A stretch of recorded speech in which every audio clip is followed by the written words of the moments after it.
Right, hello again. Let's crack on with this one, which is another sample that I tea-leafed from the Whiskey Lounge, the guys at the Whiskey Lounge in York. So cheers, Joe, for that. That certainly helped going towards my total of 366. So this particular one is Rocktown. Rocktown from Arkansas. I'm pretty certain it's not pronounced Arkansas. But yeah, Arkansas. So it's in a town called Little Rock. And Little Rock, Arkansas is here. And this was founded in 2010 by a guy called Phil Brandon, who was an engineer and then ended up, I think he did a business course and basically got into corporate America.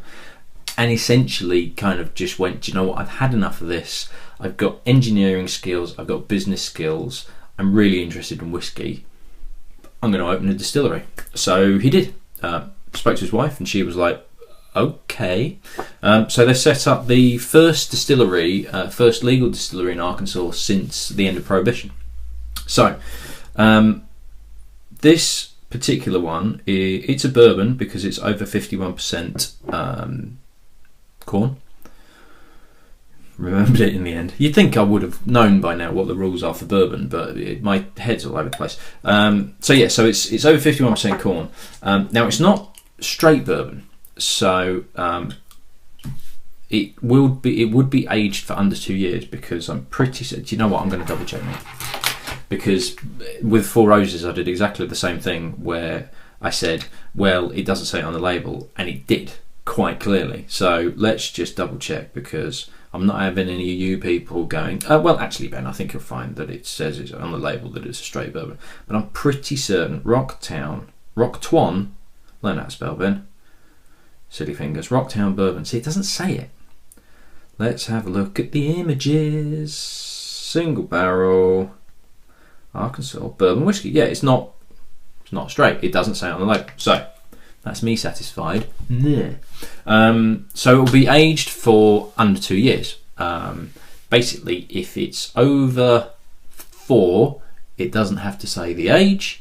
If it's between 2 and 4, it will say the age, but it can still be straight bourbon. If it's under 2, then it's just bourbon. So this will be an under 2-year-old. Now they have purpose-built, quite small casks. So it'll be one of those where smaller casks, you can age it quicker. So you can get away with not aging it for as long, supposedly. Now, what's interesting about this one is, I forgot to mention, this is one where everything is produced in Arkansas. So the wheat, the corn, the barrels, the whole lot, everything is within the one state. It's not being bought in from anywhere else. And the interesting thing about this bourbon is, and this is looking on the official Rocktown website, is this talks about it being a blend of corn and wheat, no rye. It just seems to be just corn and wheat. So it's bourbon, so it's going to be over 51% corn, and the rest of it is wheat.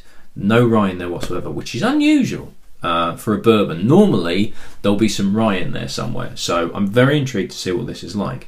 Now, the Washington wheat was really quite pale, and that's aged for 3 years as well, whereas this is presumably under 2 because it doesn't say it's straight bourbon, and it's darker, but it's not hugely rich and dark like I would associate classically with bourbon.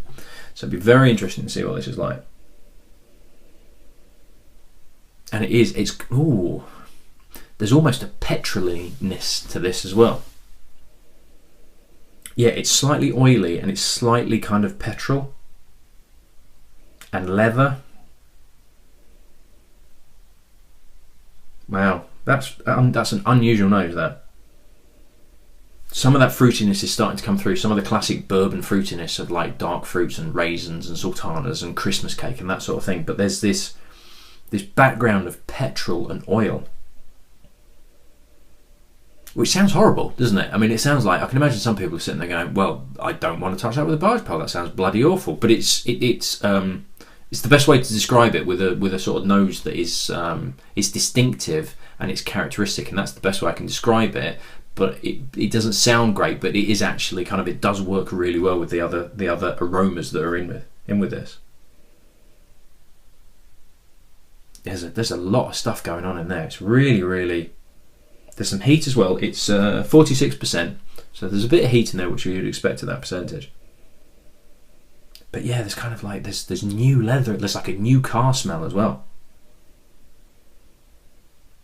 It is. It's like standing in a car garage, like and with it being an American whiskey, I can almost imagine it being like, you know, you get in the films, you get those kind of like garages, however you pronounce it, where there's like the really sweaty guy that owns it with the beard, and he wears a vest top, and then he's got the kid that works for him that's like really attractive, and all the girls fancy him, but he's a little bit simple, and everything's kind of like oily and dirty and dusty and rusty, and you'd be stood in the middle of it and you just take a big sniff, and it's kind of a bit like that. It really is.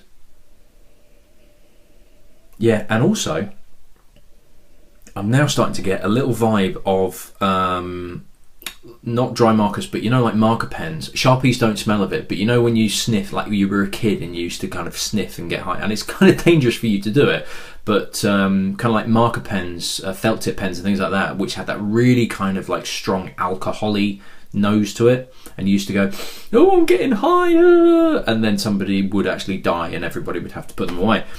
But yeah, it's got a bit of that in as well. There's all sorts of stuff going on there. Really unusual.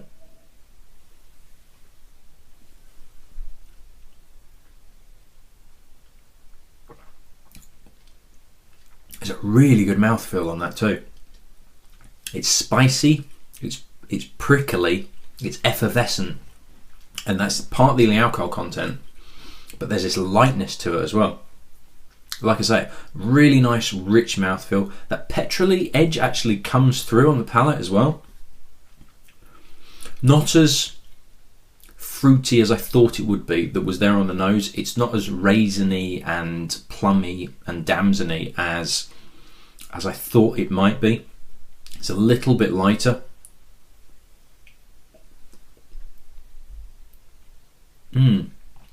Again, sort of petrol-y. It's unusual. This might put some people off. It's not quite fruity enough. It's not quite fruity enough for what called classic bourbon, or people that drink, not classic bourbon drinkers of classic bourbon. It's probably not quite fruity enough, but it's not quite dry and fiery enough for those that like the Maker's Mark and the Booker's and things like that. This kind of stands on its own with this weird petrol-y, spirity, but kind of like a, not just like alcohol, but it's like a meth spirit, slightly industrial almost. You know, this kind of garage, this car garage feel continues when you're drinking it as well. Really weird. Weird in a good way. I like weird. I like weird in whiskies. I like whiskies that are trying to do something different. Even if I don't really like the flavour, at least they're trying to do something different with it. And this, I'm wondering whether it's just because it's corn and wheat, and that the rye element in a lot of other bourbons is what kind of supports all the other flavours in there.